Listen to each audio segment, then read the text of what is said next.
Hello, welcome to Kevin's Corner. This is the 19th day of October 2025, and this is a pleasant Sunday afternoon in West Central Georgia. Today I would like to talk to you about dreams and visions for America.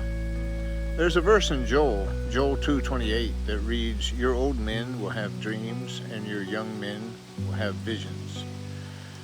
And I have finally reached the age where I spend more time reflecting on the past. I feel very fortunate. I have lived a very comfortable life, not because I've done anything to deserve it, but because a previous generation of young men had a vision for future generations of Americans. And they envisioned a world of comfort and prosperity for their offspring. And many left the comforts of home to fight a war so their children and grandchildren might live in a better world than they had. Their sacrifices were immense, and some made the ultimate sacrifice. My own father survived the last World War, but he carried the scars of war upon his heart for the remainder of his days. He was a medic at a hospital in France that received the wounded and the dying. He saw firsthand the price paid by thousands of young Americans so that the next generation, my generation, might live in the greatest, most powerful, wealthiest country in the world's history. Their sacrifice made it possible for my generation to experience the best of times. I've never suffered hunger. I've never lacked any good health care. I've been inundated with blessings that are mostly taken for granted.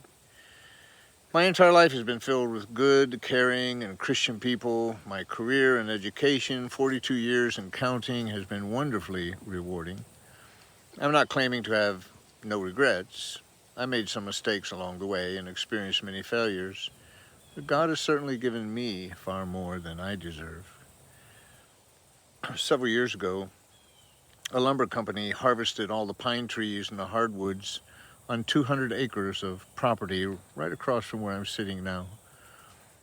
It was sad to see, and after they had finished, it looked like a wasteland, a war zone. Beauty was destroyed, replaced by ugliness. The owner was an elderly man, and he told me that most of the trees would be used to make railroad ties. A few weeks later, he had a crew of men plant pine seedlings throughout the entire acreage. And as I watched this old man oversee the work of plugging thousands of seedlings into the soil, I knew that it would take anywhere from 20 to 40 years for these small plants to mature to harvest size. He would not live long enough to harvest them. He was planting for the next generation. Old men dream dreams, and young men have visions.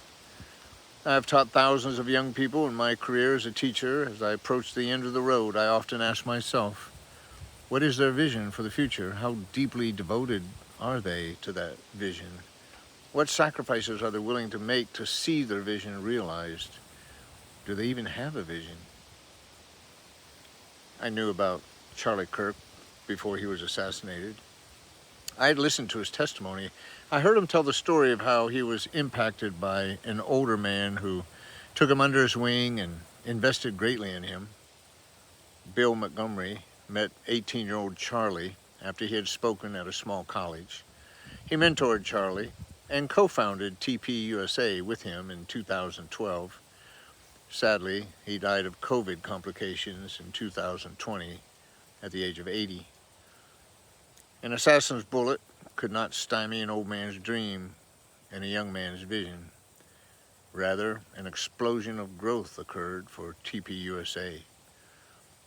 It wasn't until after his death that I realized the tremendous impact that Charlie Kirk had on his generation. An old man with a dream gave guidance to a young man with a vision, and together they influenced millions of people. We need more of both. Feels like the future of our country is in peril. We need more gifted old men with dreams to mentor brave and devoted young men with visions for the sake of the future, for the sake of future American generations. Thank you. Thank you so much for taking time from your busy day and allowing me to share with you from Kevin's Corner. Please help me share truth with others by liking and sharing this video. Also, please subscribe to Kevin's Corner on YouTube and Substack. And until next time, live bravely and courageously.